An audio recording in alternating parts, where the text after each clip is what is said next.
மீன் குழம்புக்கு ஒரு டிப்ஸு சொல்கிறேங்க. மீன் குழம்பு நல்லா கொதிக்கும்போது குழம்பு மீன் போடுறதுக்கு முன்னே நல்லா வந்து நுரை கலையிற அளவுக்கு நல்லா எண்ணெய் பிரிகிற அளவுக்கு நல்லா கொதிக்கணுங்க. நல்லா கொதித்து எண்ணெய் பிரிஞ்ச பக்குவம் காட்டுறேன் நான். அவ்வளோதாங்க, எண்ணெய் பிரிகிற ஸ்டேஜ் வந்துச்சு பாருங்கள். இப்போ நுரைய இப்படி கழிச்சோம்னா எண்ணெய் மிதக்கும். இதுதான் கரெக்டான பக்குவம். இந்த பக்குவத்தில் தான் வந்து மீனை போடணும். மீனை வந்து எல்லாத்தையும் போட்டுடலாம். மீன் போடும்போது தண்ணி இல்லாமல் ஒட்டை பிழிஞ்சு போடுங்க. மீன் போட்ட பிறகு அதிகபட்சம் 3 நிமிஷம் போட்டதுலேருந்து 3 நிமிஷம் நல்லா வந்து மீனை வந்து உள்ளே முங்க விட்டுருங்க. 3 நிமிஷத்துக்கு மேலே கொதிக்க விடாதீங்க. சங்கரா மீன் இது வந்து குழஞ்சிரும். மீன் குழம்பு கொதிக்க ஆரம்பிச்சிச்சிங்க. நான் 3 நிமிஷம் கழித்து காட்டுறேன்.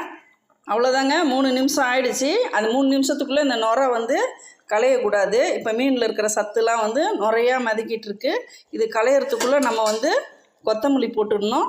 கொத்தமல்லி நல்லா 2 கை அளவு நிறையவே போடணும்.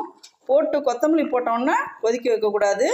கேஸ் ஆஃப் பண்ணிடணும். அவ்வளோதான், மீன் குழம்பு ரெடி. இதுதான் மீன் குழம்பு வைக்கிறதுக்கான பக்குவம். இந்த பக்குவம் தெரிஞ்சதுன்னா யார் வேணாலும் மீன் குழம்பு வைக்கலாங்க. யார் வச்சாலும் டேஸ்ட்டு சூப்பராக இருக்கும். ட்ரை பண்ணி பாருங்கள்.